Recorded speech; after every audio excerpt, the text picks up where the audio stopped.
Great Nicobar project దేశంలో మరోసారి hot topic గా మారింది. అధికార విపక్షాల విమర్శలు ప్రతి విమర్శలు చేసుకుంటున్నాయి. దేశ భద్రతా పరంగా అత్యంత కీలక వ్యూహాత్మక ప్రాజెక్టుగా కేంద్ర ప్రభుత్వం చెబుతోంది. పర్యాటకంగా ఆర్థికంగానూ ఎంతో మేలు జరుగుతుందని అంటోంది. కానీ పర్యావరణానికి అరుదైన ఆదివాసీ తెగలకు ఈ ప్రాజెక్టు ప్రమాదకరమని ప్రతిపక్షాలు ఆందోళన వ్యక్తం చేస్తున్నాయి. అసలేంటి గ్రేట్ నికోబార్ ప్రాజెక్టు? ఎందుకు ఇంత చర్చ జరుగుతోంది? దీని చుట్టూ రాజకీయ వివాదానికి కారణాలేంటి? గ్రేట్ నికోబార్ ప్రాజెక్టు నిర్మించాలని 2021లో కేంద్ర ప్రభుత్వం ప్లాన్ చేసింది. 72,000 కోట్ల విలువైన ప్రాజెక్టుకు 2022లో నీతి ఆయోగ్ గ్రీన్ సిగ్నల్ ఇచ్చింది. అప్పట్లోనే ఈ ప్రాజెక్టుపై రాజకీయ పార్టీలు, పర్యావరణవేత్తలు తీవ్ర అభ్యంతరం చెప్పారు. ఇప్పుడు మళ్లీ ఈ ప్రాజెక్టు చర్చల్లోకి రావడానికి కారణం కాంగ్రెస్ అగ్రనేత సోనియా గాంధీ. గ్రేట్ నికోబార్ ప్రాజెక్టును పర్యావరణ విపత్తుగా అభివర్ణిస్తూ ఇటీవల ది హిందూలో సోనియా గాంధీ ఆర్టికల్ రాశారు. పర్యావరణ పరంగా కీలకమైన దీవుల్లో ప్రాజెక్టు నిర్మాణంతో జీవ వైవిధ్యం దెబ్బతింటుందన్నారు. వ్యాపార కేంద్రంగా మార్చేస్తే పర్యావరణ విపత్తు ఏర్పడుతుందన్నారు. దీవుల్లో నివసించే అరుదైన షాంపెయిన్, నికోబారిస్ ఆదివాసీ తెగల ఉనికికే ప్రమాదం ఏర్పడుతుందని ఆందోళన వెలిబుచ్చారు. గ్రేట్ నికోబార్ ప్రాజెక్టు నిర్మాణం కోసం 8 నుంచి 10 లక్షల చెట్లు తొలగించాల్సి వస్తుందని సోనియా అన్నారు. పర్యావరణానికి తీవ్ర నష్టం జరుగుతుందన్న సోనియా ప్రాజెక్టు ఆలోచన మొదలైనప్పటి నుంచే అనేక తప్పులు జరిగాయని ఆరోపించారు. అనుకూలంగా రిపోర్టు ఇచ్చేలా పర్యావరణ నిపుణులపై ప్రభుత్వం ఒత్తిడి తెచ్చిందన్నారు. అంత పెద్ద ప్రాజెక్టు నిర్మాణానికి నికోబార్ దీవులు ఏమాత్రం అనువైనవి కాదన్నారు. భూకంపాలు, సునామీలు వచ్చే ప్రమాదకర ప్రాంతంలో వేలాది కోట్లు ధారబోయటం సరికాదని విమర్శించారు. ఈ ప్రాజెక్టును విరమించుకోవాలని సోనియా గాంధీ డిమాండ్ చేశారు.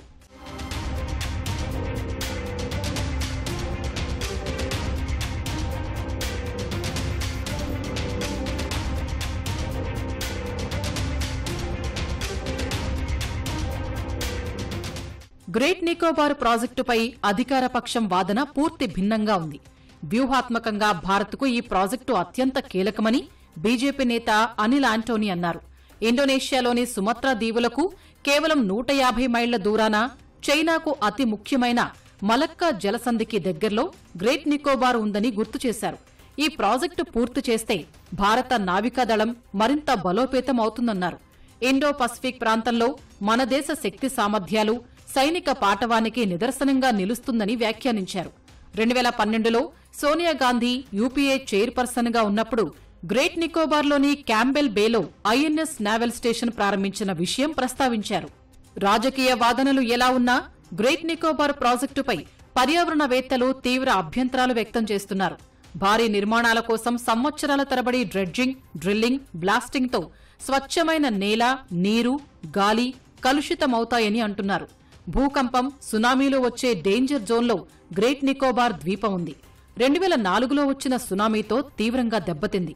అలాంటి చోట రక్షణ స్థావరం నిర్మించటమేంటని ప్రశ్నిస్తున్నారు.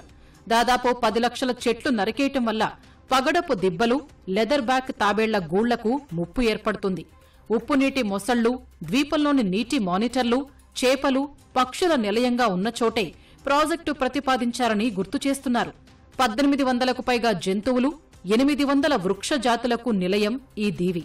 ప్రాజెక్టు నిర్మాణంతో జీవ వైవిధ్యం ధ్వంసమవుతుంది అన్నది పర్యావరణవేత్తల ఆందోళన.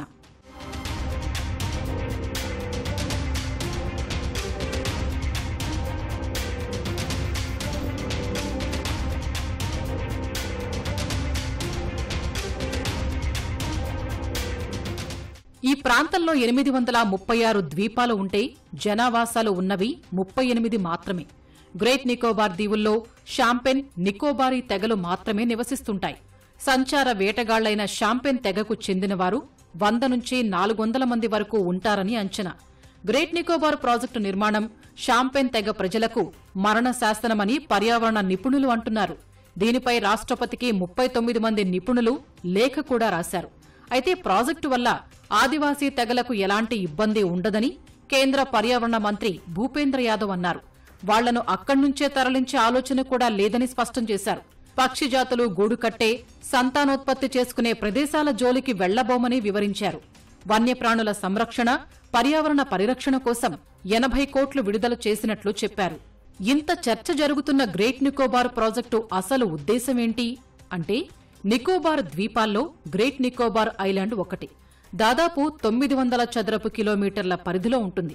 ఈ దీవిలో 2 జాతీయ పార్కులు ఉన్నాయి. షాంపెన్, నికోబారిస్ తెగల ప్రజలు నివసిస్తున్నారు. అలాంటి చోట 72,000 కోట్లతో గ్రేట్ నికోబార్ ప్రాజెక్టు అభివృద్ధి చేయాలని 2021లో కేంద్ర ప్రభుత్వం సంకల్పించింది. ఇందుకోసం Andaman Nicobar islands integrated development corporation ANIIDCO ఏర్పాటు చేసింది. ఈ ప్రాజెక్టులో భాగంగా అంతర్జాతీయ కంటైనర్ ట్రాన్స్షిప్మెంట్ టెర్మినల్ ICTT, అంతర్జాతీయ విమానాశ్రయం, 450 MVA gas, solar power plant నిర్మిస్తారు. ఎలాంటి జనసంచారం లేని గ్రేట్ నికోబార్ దీవి కింది భాగంలో ఉన్న గలాథియా బేలో ICTT నిర్మిస్తున్నట్లు ప్రభుత్వం వెల్లడించింది. 2050 నాటికి దాదాపు 6.5 లక్షల మంది నివాసానికి వీలుగా మెగా టౌన్షిప్ ప్లాన్ చేశారు. హాంకాంగ్లా అభివృద్ధి చేసే ఈ ప్రాజెక్టు ప్రాంతానికి శ్రీలంక రాజధాని కొలంబో, మలేషియాలోని పోర్ట్ క్లాంగ్ సమాన దూరంలో ఉంటాయి.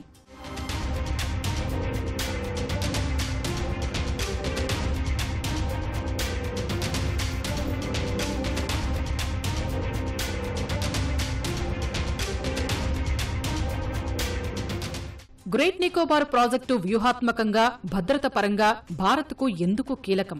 ప్రపంచ సముద్ర రవాణాలో అత్యంత ముఖ్యమైనది మలక్కా జలసంధి. ఇండోనేషియాలోని సుమత్రా దీవులను భారత్ నుంచి వేరుచేసే 6 డిగ్రీ ఛానల్కు సమీపంలో గ్రేట్ నికోబార్ ఉంది. హిందూ, పసిఫిక్ మహాసముద్రాల్ని కలిపే మలక్కా జలసంధి ద్వారా 30 నుంచి 40% ప్రపంచ సముద్ర రవాణా జరుగుతుంది. మలక్కా జలసంధి మీదుగానే దాదాపు 80% చైనా పెట్రోలియం దిగుమతులు సాగుతుంటాయి. బంగాళాఖాతం, హిందూ మహాసముద్రంలో ప్రాబల్యం పెంచుకోవడానికి డ్రాగన్ తీవ్రంగా ప్రయత్నిస్తున్న వేళ అక్కడ పట్టు సాధించటం భారత్కు అత్యంత ప్రధానం.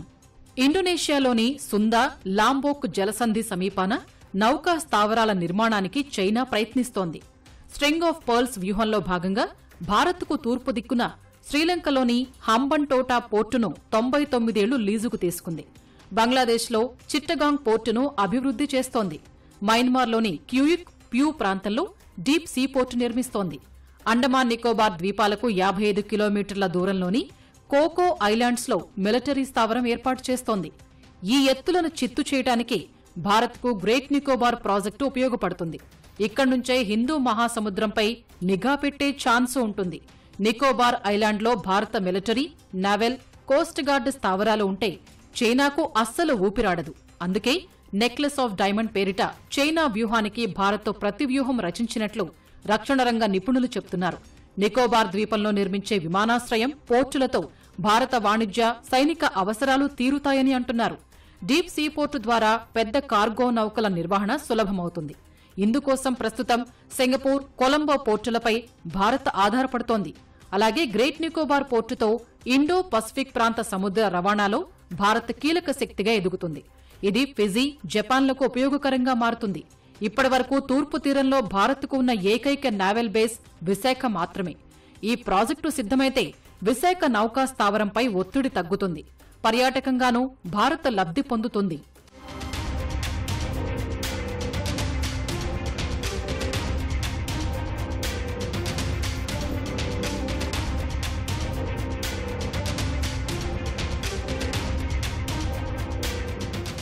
ప్రాజెక్టు ప్రస్తుత పరిస్థితి ఏంటి అంటే 2027-28 నాటికి 18,000 కోట్లతో మొదటి దశ పనులు పూర్తి చేయాలన్నది కేంద్ర ప్రభుత్వ ప్లాన్. ఇప్పటికే అన్ని అంశాల్ని పరిశీలించిన హైపవర్ కమిటీ 2025 జులైలో జాతీయ హరిత ట్రైబ్యునల్ NGTకి నివేదిక సమర్పించింది. ఒకవేళ రిపోర్టుపై NGT ఏమైనా అభ్యంతరాలు చెబితే మార్పులు చేర్పులు చేయాల్సి వస్తుంది. ప్రాజెక్టుపై ప్రజాభిప్రాయ సేకరణ పూర్తి చేయాల్సి ఉంది. నిర్మాణ, కార్యాచరణ దశల్లో ఇబ్బందులు రాకుండా సమగ్ర పర్యావరణ నిర్వహణ ప్రణాళికను కేంద్రం సిద్ధం చేస్తోంది. ఇవన్నీ పూర్తయితే గ్రేట్ నికోబార్ ప్రాజెక్టు పని ప్రారంభమవుతుంది.